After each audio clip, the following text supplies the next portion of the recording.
Hello दोस्तों, जय हिंद, वंदे मातरम। आप सभी का स्वागत है इस वीडियो में। ये हाई स्कूल का मैथमेटिक्स का वीडियो मैं लेकर आया हूँ। एक्सरसाइज 3.1 ठीक है। इससे पहले कुछ बेसिक जानकारी प्राप्त कर लेते हैं। तो बेसिक जानकारी क्या है?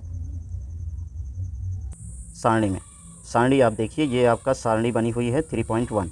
ठीक है। इसमें देखिए, जब आपका A1 क्या है, A1/A2 does not equal B1/B2 हो, A1/A2 does not equal B1/B2 हो, तो रेखाएं कैसी होगी? ग्राफीय निरूपण इसका क्या होगा?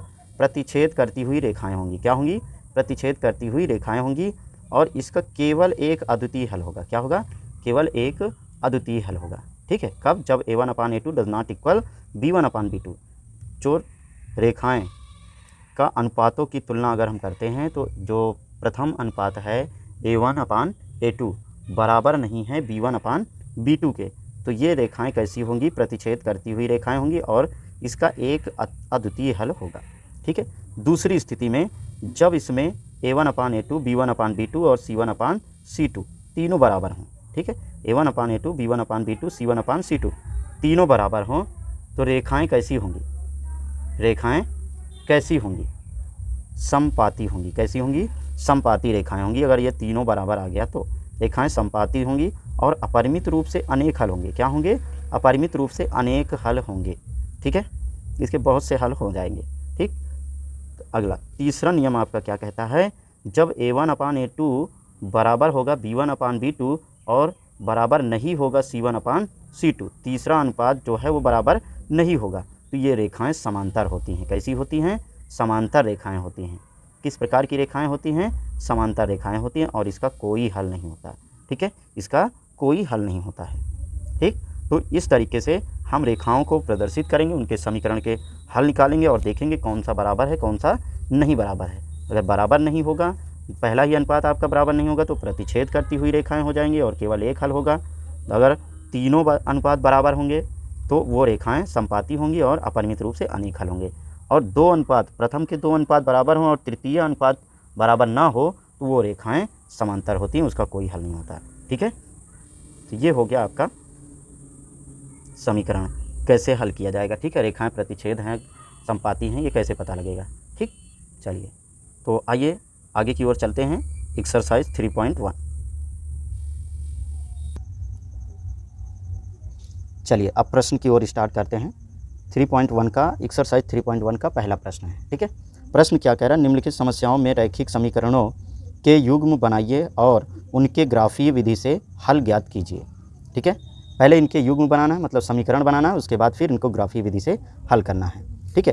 पहला प्रश्न, इसमें पहला क्या कह रहा है? कथन क्या है आपका? कक्षा 10 के 10 विद्यार्थियों ने गणित की एक पहेली में भाग लिया। ठीक है। कक्षा 10 के 10 विद्यार्थियों ने गणित की एक पहेली में भाग लिया। यदि लड़कियों की संख्या लड़कों से 4 अधिक हो, लड़कियों की संख्या लड़कों से 4 अधिक हो, तो भाग लिए लड़कों और लड़कियों की संख्या ज्ञात कीजिए। ठीक है। कैसे ज्ञात करना? ग्राफीय विधि से ग्राफ बनाकर इसमें हल ज्ञात करना है। ठीक है। तो आइए देखिए, आपका क्या होगा। सबसे पहला काम हमको मानना होगा। ठीक है। माना लड़कियों की संख्या x है तथा लड़कों की संख्या y है। ठीक है। लड़कियों की संख्या x है और लड़कों की संख्या y है, मैंने मान लिया। तो कह रहे कक्षा 10 के 10 विद्यार्थियों ने, मतलब लड़के और लड़कियां मिलाकर कुल कितने हो रहे हैं? 10। तो पहला इक्वेशन आपका क्या बन रहा है? x + y बराबर 10। ठीक है। समीकरण आपका एक तैयार हो गया। ठीक है। दूसरा कह रहा है, यदि लड़कियों की संख्या लड़कों से 4 अधिक हो, तो देखो, लड़कियों की संख्या आपका क्या है? लड़कियों की संख्या हमने माना है x, है ना, और लड़कों की संख्या y माना है। तो x में से y को घटा दें तो कितना आता है? 4 आता है। ठीक है। ये इक्वेशन आपका 2, समीकरण तो बन गया आपका। ठीक है। कह रहा है समस्याओं के रैखिक समीकरण के युग्म बनाइए। समीकरण के युग्म बन गए। अब उसके बाद उनके ग्राफीय विधि से हल ज्ञात कीजिए। तो ग्राफीय विधि से हल ज्ञात करने के लिए क्या करना होता है, हमें पहले इसके यक्स और वाई दोनों का मान निकालना होगा। ठीक है, यक्स और वाई का मान निकालना होगा। तो यक्स और वाई का मान निकालते हैं समीकरण 1 से।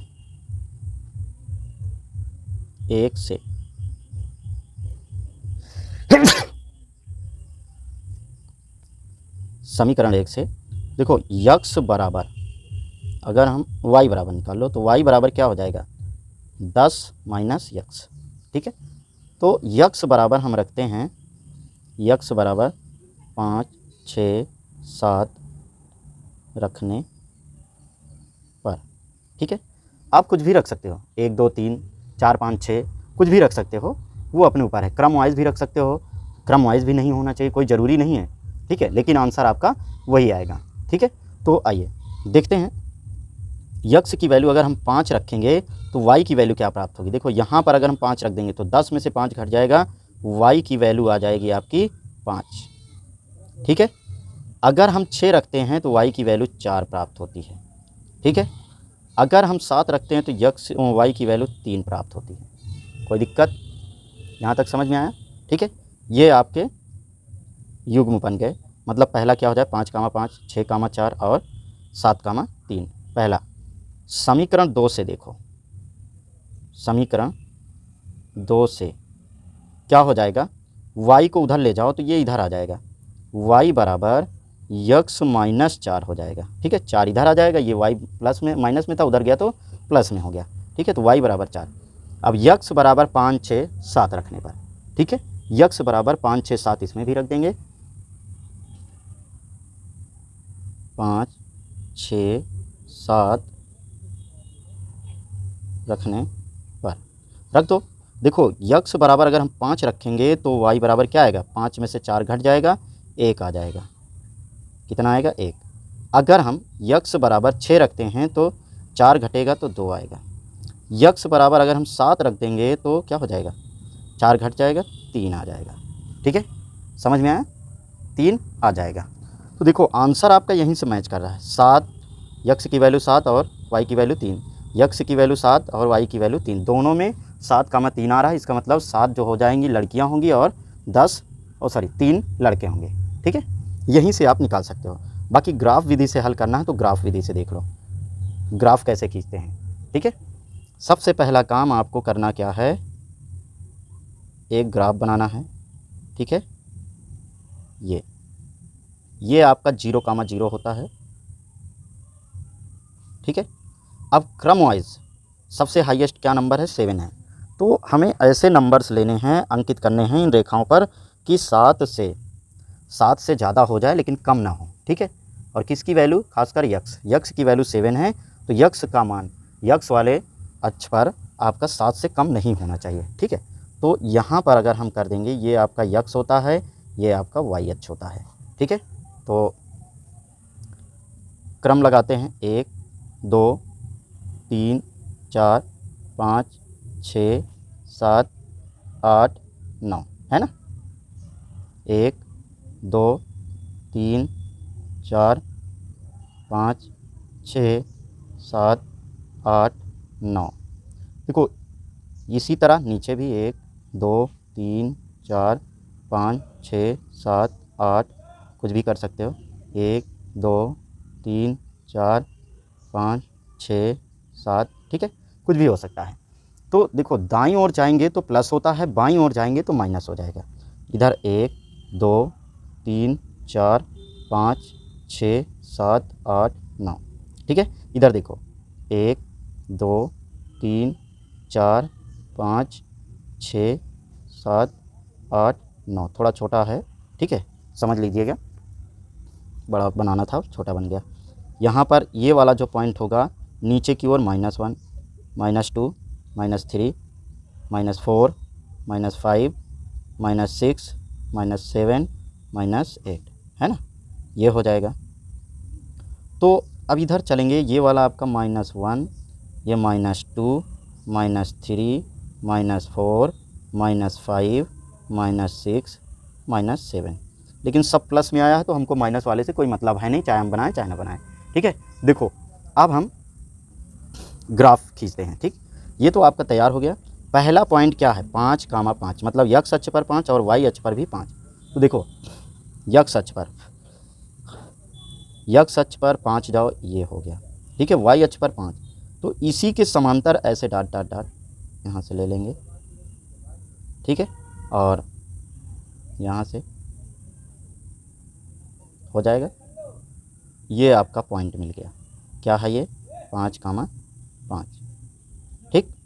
उसके बाद दूसरा क्या है, 6,4, 6,4, तो वाई अक्ष पर 6, यक्स अक्ष पर 4, मतलब ये जो है इसी के समांतर यहाँ पर, ठीक है, ये 6,4 हो गया, ठीक। तीसरा क्या है, 7,3, यक्स अक्ष पर 7, मतलब यहाँ पर 3 के सामने, है ना, ये हो जाएगा। आप पटरी और मतलब स्केल से आप खींचेंगे तो आपका सही आएगा। ये हो जाएगा 7,3, ठीक। देखो अगला, अब इसमें दूसरे वाले में क्या है, 5,1, तो 5,1, 5 ये है, 1 ये है, तो यहीं पर पहला बिंदु ये होगा 5,1, 5,1। दूसरा यहीं से आपका कितना है, ये 5,1 हो गया। यहाँ पर दूसरा बिंदु 6,2, 6 ये है, दूसरा ये आ जाएगा इसी के जस्ट सामने, ठीक है। अगला क्या है, 7,3, यही होगा, ठीक है। तो यहाँ से डालिए, ये जो रेखा होगी यहाँ से होकर आएगी, ये भी 7,3 से ही होकर जाएगी। इसको डालेंगे तो ये भी जो है 7,3 से होकर ही जाएगी, ठीक है। दोनों रेखाएं एक ही बिंदु पर मिलेंगी, तो जहाँ पर मिलेंगी वही आपका आंसर हो जाएगा। तो यक्स अक्ष पर जो पॉइंट होगा वो यक्स की वैल्यू हो जाएगी, वाई अक्ष पर जो पॉइंट होगा वो वाई की वैल्यू। तो ये देखो ये 7 पर आ रहा है और ये कहाँ जा रहा है, 3 पर, तो 7,3, ठीक है। या फिर ये रेखाएं जहाँ पर काटती हैं वही आपका आंसर हो जाता है। आप कोई भी पॉइंट लीजिए, कोई भी, जैसे मैंने 5, 6, 7 लिया, आप कुछ भी ले सकते हो यहाँ पर, फिर भी आपका आंसर वही आएगा, ठीक है। तो यहाँ पर आपका उत्तर क्या हो जाएगा, प्रश्न क्या होगा, प्रश्न होगा अतः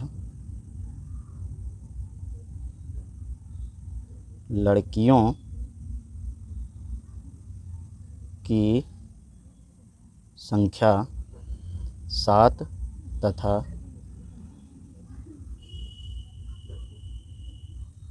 लड़कों की संख्या 3 है, ठीक। ये आपका आंसर हो जाएगा, यही हमको दिखाना था, ठीक। लड़कियों की संख्या कितनी है, लड़कों की संख्या कितनी है, ठीक है, आया समझ में। चलिए इसका दूसरा पार्ट लेते हैं, ठीक। दूसरा पार्ट क्या है वो समझेंगे, दूसरा पार्ट क्या कह रहा है। चलिए दूसरा प्रश्न, दूसरा इसी का सेकंड पार्ट देखिए, क्वेश्चन नंबर 1 का सेकंड पार्ट, ठीक है। क्या कह रहा है, 5 पेंसिलों तथा 7 कलमों का मूल्य 50 रुपये है, जबकि 7 पेंसिल तथा 5 कलमों का मूल्य 46 रुपये है। एक पेंसिल तथा एक कलम का मूल्य क्या होगा, ठीक है, एक पेंसिल तथा एक कलम का मूल्य क्या होगा, तो पूछ रहा है। तो आप बताएंगे, सबसे पहले हमको मानना पड़ेगा, कह रहा 5 पेंसिल तथा 7 कलमों का मूल्य, कुल मूल्य कितना है, 50 रुपये है, जबकि 7 पेंसिल तथा 5 कलमों का मूल्य 46 रुपये है। एक पेंसिल तथा एक कलम का मूल्य क्या होगा, तो ये चीज़ हमको पहले मानना पड़ेगा, ठीक है। पहले हम मान लेते हैं कि एक पेंसिल, तो माना एक पेंसिल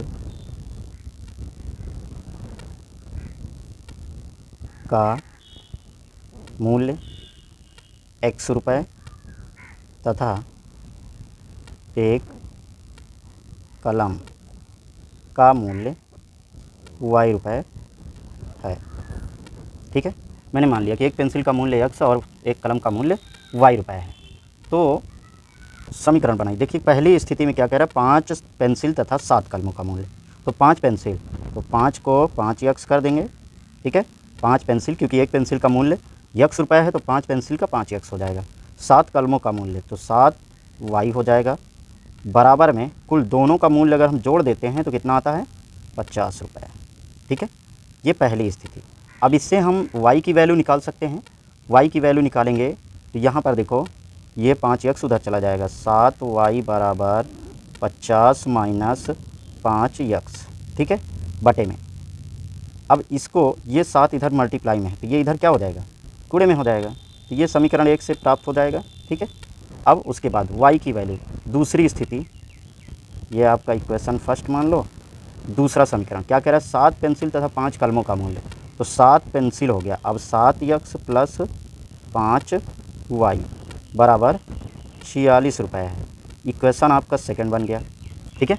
अब दोनों समीकरण, अब इससे देखो y की वैल्यू अगर आप निकालते हो तो यहाँ 46 है, ये माइनस में उधर चला जाएगा 7x बटे में ये 5 जो इसका मल्टीप्लाई में था इधर आएगा तो भाग में हो जाएगा, ठीक है। अब इससे हम निकालते हैं, ठीक है। ये समीकरण आपका इसको 2 कर दो, इसको 3 कर दो, इसको 4 कर दो, ठीक है, अपने समझने के लिए, ठीक है। बाकी आपके 2 ही इक्वेशन ये और ये हैं, ठीक। ये समझने के लिए कर लेते हैं। अब देखो समीकरण 2 से, समीकरण 2 से यक्स बराबर कितना रख दें, ऐसी स्थिति रखना कि ये बराबर आ जाए, ठीक है। तो यहाँ पर अगर हम यक्स की वैल्यू, हाँ, कितना रखेंगे, देखो यक्स बराबर अगर हम रख दें 3, तो 3 × 5 = 15 हो जाएगा। 15 को 50 में से घटा देंगे, आ जाएगा 35। 35 को 7 से भाग कर देंगे तो आ जाएगा 5, ठीक है। इसी तरह ऐसा हमको सोच कर रखना जिससे कि समीकरण बन जाए। दूसरा हम मान लो 10 × 5 = 50, 50 में 50 गया 0 आ जाएगा, ठीक है, तो 10 रख दो, ठीक। तो जब हम यक्स बराबर कितना रखते हैं 3, तो 5 × 3 = 15, 50 में से 15 गया 35, तो 7 से भाग कर देंगे 35 को, कितना आ जाएगा, 7 × 5 = 35, 5 आएगा, ठीक। जब यक्स बराबर 3 रखेंगे तो y बराबर 5 निकल कर आएगा। अगली स्थिति में फिर जो है, अगली स्थिति हम करते हैं तो इसमें देखिए यहाँ पर कितना है 10, 10 रख दो, तो 10 × 5 = 50, 50 में 50 गया 0, 0 को 7 से भाग करेंगे 0 ही आ जाएगा, ठीक है। तो ये आपकी यक्स और y की वैल्यू प्राप्त हो गई, ठीक।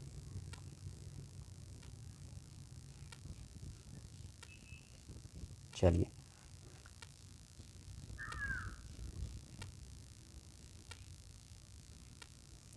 अगली स्थिति समीकरण 4 से, ठीक है। 4 से निकालो तो 4 ये है, यहाँ पर क्या रखेंगे, अगर हम रख दें यक्स बराबर 3 ही रख देते हैं, 3 रख देंगे तो 3 × 7 = 21, इसमें से घट जाएगा 21 तो कितना आ जाएगा 25, तो 5 × 5 = 25। यक्स बराबर जब हम 3 रखेंगे, ठीक है, कॉलम बना लो, यक्स हो गया y हो गया। यक्स बराबर जब हम 3 रखते हैं तो ये कितना हो जाएगा, 3 × 7 = 21, 21 इसमें से घट जाएगा, 46 में से आ जाएगा 25, तो 5 × 5 = 25, 5 आ जाएगा, ठीक है। फिर यहाँ पर अगर हम और कुछ रख देते हैं 3, 8, 8 × 7 = 56, 10 आ जाए तो 5 × 2 = 10 माइनस में, अगर 10 × 7 = 70 नहीं कटेगा, ऐसा रखना कि भाग हो जाए, तो 8 ही रख देते हैं। यक्स बराबर अगर हम 8 रखते हैं तो कितना हो जाता है, 8 × 7 = 56 हो जाए, 56 46 में से 56 घटाएंगे तो माइनस में कितना आएगा 10 आएगा, तो 10 को 5 से भाग कर देंगे, -2 प्राप्त हो जाएगा। अब आपको बिंदु प्राप्त हो गया, ठीक है। तो अब आप ग्राफ बनाइए। ग्राफ कैसे खींचते हैं समझेंगे। ये आपका यक्स अक्ष और वाई अक्ष, ठीक है, ये यक्स अक्ष हो जाएगा, यहाँ से आपका वाई अक्ष होगा ये, ठीक। अब आप देखिए 10 तक ले जाना है, ठीक है, यक्स को 10 तक ले जाना है, यक्स अक्ष को, और वाई अक्ष को कहाँ तक, 5 तक, ठीक है। तो 5 से कम नहीं होना चाहिए, यक्स अक्ष 10 से कम नहीं होना चाहिए। तो 1 2 3 4 5 6 7 8 9, देखिए 10 यहाँ तक आ रहा है, ठीक है, ध्यान दीजिएगा। 1 2 3 4 5 6 7 8 9 10। हमको देखो इधर माइनस वाला तो कोई काम नहीं है, लेकिन फिर भी कर लेते हैं। माइनस का नीचे की ओर माइनस में 1 -2 -3 -4 -5 -6, इसी तरह ऊपर 1 2 3 4 5 6 7 8, 1 2 3 4 5 6 7 8, ठीक है, यहाँ तक हो गया। अब आपका इधर भी कर दो, कितना 1 2 3 4 5 6 -1 -2 -3 -4 -5 -6। ठीक हो गया। अब यहाँ पर देखो पहला बिंदु हमको क्या प्राप्त हुआ, 3,5। देखो 3,5 3,5 यही आपका आंसर हो जाएगा। मतलब 3 पेंसिल हो जाएंगे और 5 कलमें हो जाएंगी, क्योंकि यहीं पर मैच कर रहा है तो यही हो ही जाएगा, दूसरा नहीं लेंगे। और ग्राफ से भी देखते हैं, पहला 3,5 ले जाओ, 3,5 x अक्ष पर 3 y अक्ष पर 5, तो 5 से यहाँ तक आएगा तीसरे के सामने। ठीक है, यहाँ से ये आ जाएगा, तो ये 3,5 हो जाएगा बिंदु। दूसरा यहाँ पर लिख दीजिए 3,5। अगला 10,0, तो 10,0 10 ये हो जाएगा, 0 मतलब y अक्ष पर नहीं काट रहा। ठीक है, तो यही आपका पॉइंट हो जाएगा 10,0। समझ में आया। इसमें भी 3,5, तो 3,5 तो यही हो जाएगा। और 8,-2, 8 ये है, -2 y की वैल्यू माइनस में, तो मतलब नीचे की ओर, प्लस में होता तो ऊपर की ओर, तो माइनस में 1 2, तो यहाँ से ये जाएगा, इसी के समांतर रहेगा, x अक्ष के समांतर। ठीक है, 8 पर ये आ गया, तो ये आपका हो जाए 8,-2। ठीक है, अब इनसे इन दोनों बिंदुओं से होती हुई एक लाइन खींच दो, आपका आंसर सही आ जाएगा। ठीक है, यही जहाँ पर ये क्रॉस करेंगी वही आपका आंसर हो जाएगा। इसे रखकर ऐसे खींच दो आप, देखो एक लाइन ये हो गई, दूसरी लाइन इस बिंदु से इस बिंदु को जाएगी, तो ये हमारी दूसरी लाइन हो जाएगी। ठीक है, ये यहीं पर काट रही हैं, इसका मतलब 3,5 ही आपका आंसर होगा। तो पहला जो होता है वो x की वैल्यू होती है, दूसरा जो होता है y की वैल्यू होती है।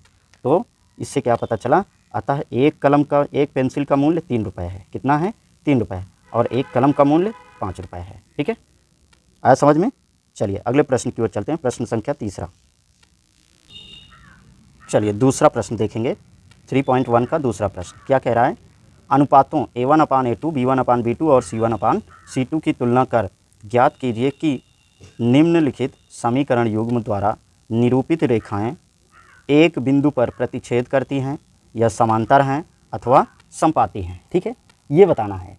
तो सबसे पहला काम आप इसका नियम जान लीजिए। नियम क्या है कि जब आपका A1/A2 जो होता है, A1/A2 does not equal B1/B2, A1/A2 का अनुपात जो होता है B1/B2 के अनुपात के बराबर नहीं होता, तो ये रेखाएं प्रतिच्छेद करती हैं। क्या करती हैं, प्रतिच्छेद करती हुई रेखाएं हैं। और C1/C2 जब तीनों आपस में बराबर होते हैं, ये तीनों अनुपात अगर बराबर में होते हैं, तो ये रेखाएं कैसी होती हैं, समपाती होती हैं। कैसी होती हैं, समपाती होती हैं। और जब ये बराबर हों, A1/A2 बराबर B1/B2 पर does not equal C1/C2, C1 C2 बराबर नहीं होता है, तो ये क्या हो जाती हैं, समांतर रेखाएं होती हैं। ठीक है, ये नियम होता है, इसके 3 नियम हैं। तो तीनों नियम के बारे में हम जान चुके हैं। आइए अब सवाल सॉल्व करते हैं। प्रश्न कैसे हल किया जाता है उसको समझेंगे। देखो इक्वेशन आपका 2 दिया है। ठीक है, तो इसकी अगर हम तुलना कर देंगे समीकरण से, समीकरण उपरोक्त समीकरण की तुलना किससे करने पर, ax plus by plus c से करने पर। ठीक है, से करने पर, तो तुलना करते हैं।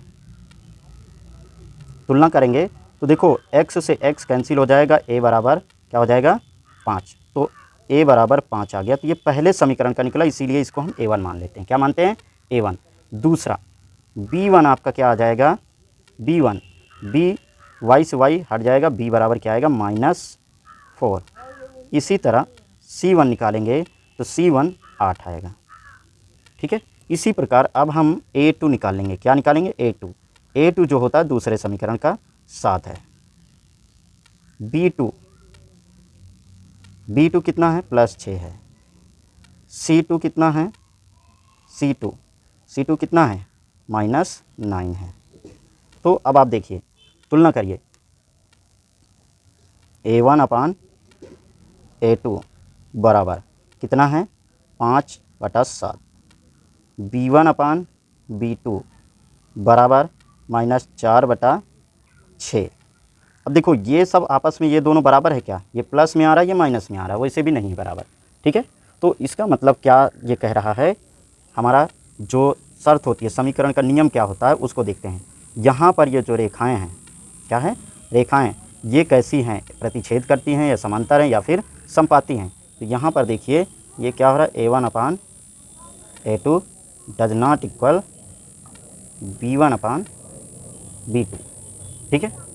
ये इस स्थिति को दिखा रही हैं, दोनों आपस में बराबर नहीं है। इसका मतलब ये क्या कर रही हैं, एक बिंदु पर प्रतिच्छेद करती रेखाएं हैं।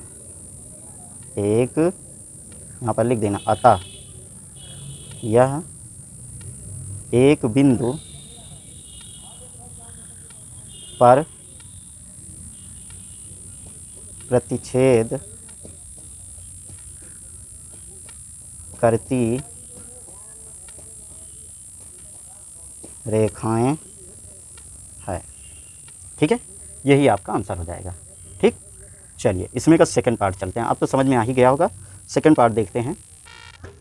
सेकंड पार्ट में उसी तरह, ठीक है, समीकरण की तुलना करके हम A1 और A2 की वैल्यू निकालते हैं। A1 बराबर 9, B1 बराबर कितना आ रहा है 3, C1 बराबर आपका क्या आएगा 12, ठीक है। तो यहाँ पर देखिए A2 बराबर क्या आ रहा है, A2 बराबर 18 और B2 बराबर 6 और C2 बराबर 24 आ रहा है, ठीक है। तो इसको सॉल्व करते हैं। अब देखो A1/A2 निकालो, कितना है 9 और A2 कितना है 18, काट दो, 9 × 9 9, 9 दूना 18, कितना आया 1/2। B1/B2 निकालो, कितना है 3/6, 3 × 9 3, 3 दूना 6, क्या आया 1/2, ठीक है। अगला C1/C2 निकालो, कितना आएगा 12/24, 12 × 9 12, 12 दूना 24। C1/C2 भी क्या आया 1/2, 1/2, 1/2, 1/2, मतलब तीनों आपस में क्या हैं, बराबर हैं। यहाँ पर हम दिखाएंगे A1/A2 इक्वल में B1/B2 इक्वल में C1/C2। जब तीनों आपस में बराबर हैं तो ये रेखाएं कैसी हैं, तीनों जब बराबर होंगी तो समपाती होंगी। कैसी होंगी, समपाती। अतः यह रेखाएं समपाती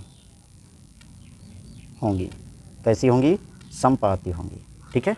आया समझ में, ठीक। चलिए इसी का तीसरा पार्ट देख लेते हैं। तीसरा पार्ट समझते हैं। समीकरण 1 के जैसे ही करते हैं, ठीक है।